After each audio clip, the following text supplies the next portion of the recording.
What's up guys, it's Adam from One the Past here, and today I'm going to just be doing a quick deck profile of my Prism deck. So Prisms are pretty good with the new support, honestly. They got a lot of the stuff that they actually needed, so pretty glad. They're pretty good because they have Limit Break 4.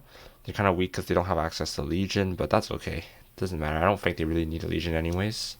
But yeah, starting Vanguard is Prism Smile Coral, so her ability is when another Bermudas is returned to hand, you can bounce her as well. It's usually to make really stupid columns with Prism Duo Yamak, but other than that, she's a fairly useful card. You can bounce her to make a 10k shield in your hand, but overall, it's pretty much the starting Vanguard for Prisms. No questions asked. Then I run 3 copies of Prism Promise Labrador. Labrador's ability is Limit Break 4. Choose 3 Prisms, call them to Rearguard. And if you do, then this card gets plus 10 and plus 1 crit. And then a special CB1, choose one of your Prisms, bounce it to your hand. So, yep.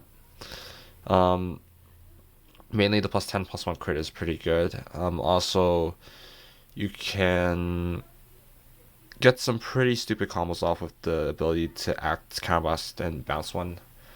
Before this, back when EB10 was released, the deck was mainly focused around making really stupid power lines with Labrador because of Yamak, but now it's just more of a rush deck back as it originally was intended to be. 3 copies of Labrador because 4 is really cloggy. I run 1 copy of Dual True Sister Mirror. Mirror is a really funny break ride with this deck because you can basically do a 5 attack combo since break ride will bounce all your units back to your hand and then mirror her, and then you just use this to call 3 back, so you basically get full board plus yeah, it's a really funny card to play. It works. Yeah, just 1 copy. The dual heart is also sometimes relevant.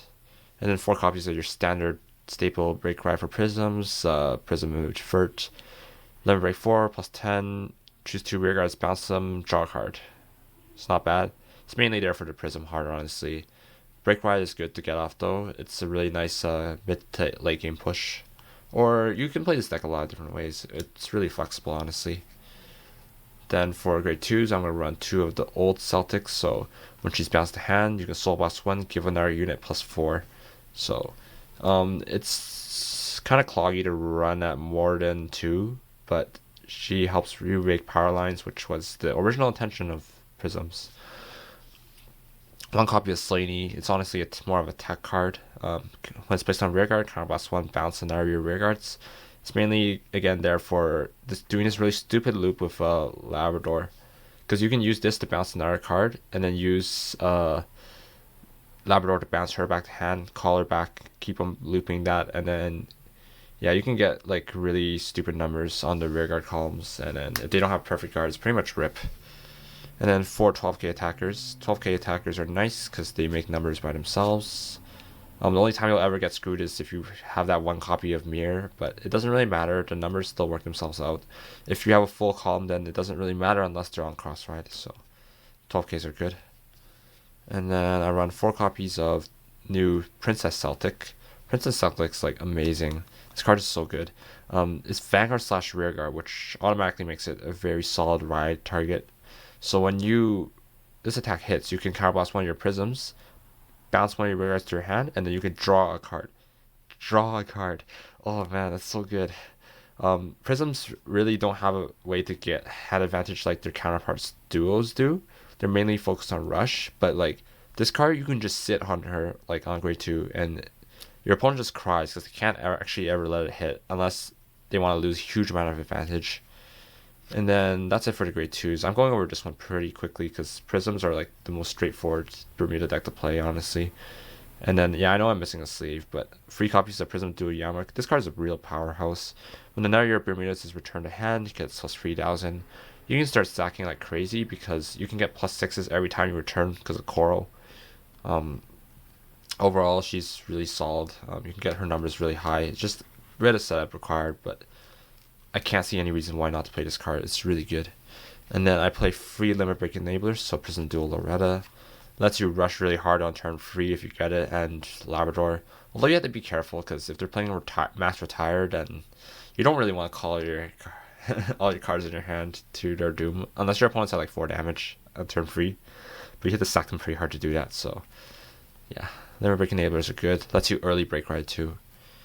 So honestly, just the vanilla is good enough. But then I run 4 copies of Princess late. Honestly, all the Princess Prism cards that came out were just really solid, and they all came in foil print too, which makes the deck pretty bling. But anyways, when this card is returned to hand, if you have Vanguard with Prism, you can countercharge 1, soul charge 1, choose other units, get +4, and then you can't normal call this card, but you can call it with card effects, i.e. Labrador. So it's not as bad as it seems. It's a pretty solid card. Makes you basically be able to spam CB. Like, you can just spam counterboss now, easy. But the soul charge part it's honestly really weird because this card replaces clear, which honestly used most of the counterboss in the old set.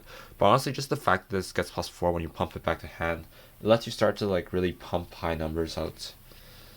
And then of course your 4 Prism Duo Arias. You don't need to run Arias if you're on a budget, but the only reason why you need this is because of a special counterboss. So yeah, and also for the effects if you really want a YOLO rush. And then for triggers, I run 4 draw triggers, and it's gonna be 3 Fundies and then 1 normal, just for the special counterboss again. You gotta be careful about that stuff. The soul charge +3 can help you like make game-winning numbers, so it's important to actually run that. And then you run 4 Prism crits, obviously, because a special CB again. And it's Cannery. Everyone loves Cannery, right? No, they don't. And then 1 copy of Shannon. Why not? And then, of course, my 3 copies of Chulum, because I'm crazy on playing Chulum in all my decks. Don't even worry about it. Like, if you don't have Nectarias, then don't bother. But yeah, Chulum combos with Nectaria. You can use it in any Bermuda deck. I think I've mentioned this in some of my previous videos. The video before this one should be the Harmony one, so yeah, if you want to hear my full rant on that, then check that out. And then 4 copies of Heal Triggers, because Timor is drawn by Umineko, and I really love that artist's art. It kind of has same face syndrome like Tony Taka, but it's okay. It's all good. So that's about it for that. And then Stride deck is pretty simple actually too. You're going to run 4 copies of Princess Labrador. Princess Labrador can be used as a first stride, which makes it amazing, and SP full art too, because why not, right? It actually makes like kind of like a triple legion with all the princess cards. I don't think I'll show you that. It's actually like on some of the promotional sites. But basically your ability is you can choose face down card called Prism Promise Labrador, and then turn it face up. And then if you have a heart card with Prism in its name, you choose one of your rear guards, 2 of your rear guards to get +5k. And ability, after you attack or boost, you can return this card to your hand. So you can just attack and have nothing, and it's a free +5 boost across the board. Plus the fact that you're gonna be popping like Celtics and Late's ability to pump another +4, and Yamlux to pump +3 when another card's returned to hand. It's gonna get really dumb, and the fact that you also have Coral, which also returns to hand afterwards. So you can basically commit the board, but then not get penalized for it at all. It's really solid. 4 copies, because you can use 2 copies easily. Like, you just burn through these really quickly, actually. And then I'm going to run 2 copies of... that's not Olivia. Because Olivia is solid in every single Bermuda deck.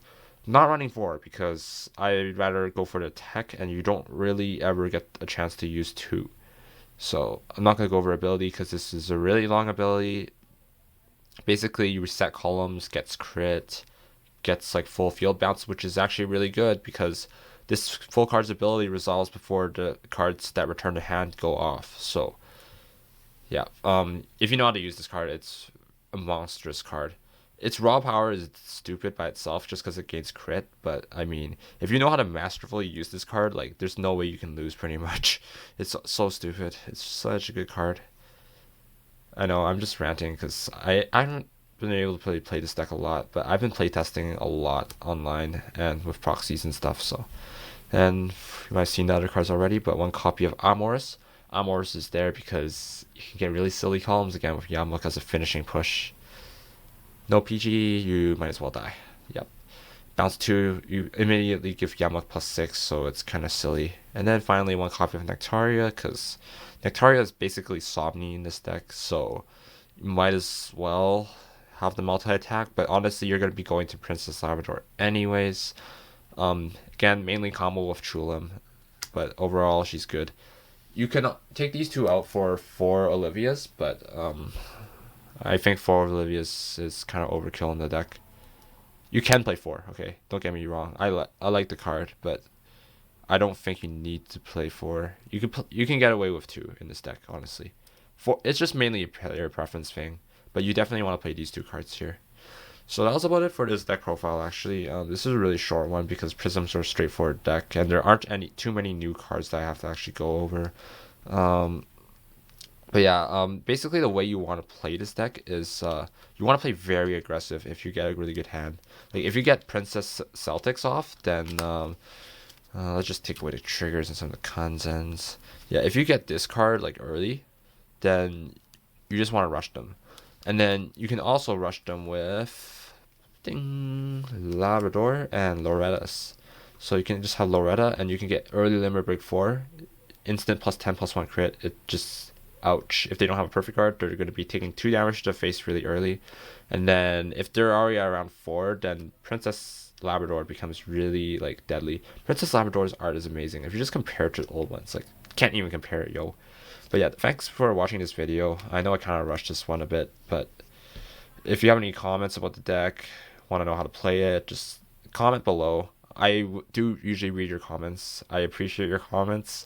I'm going to have more videos up later on throughout this week. This is pretty much going to be Bermuda week, so if you don't really like Bermudas, then you should watch anyways so you can figure out how to beat them. Nah, not really. I'm not going to tell you. I don't know. You can probably figure out how to beat these decks, but depending on how well you play it, it doesn't really help you that much. But yeah, thanks for watching. Like and subscribe. See you guys next video. Bye.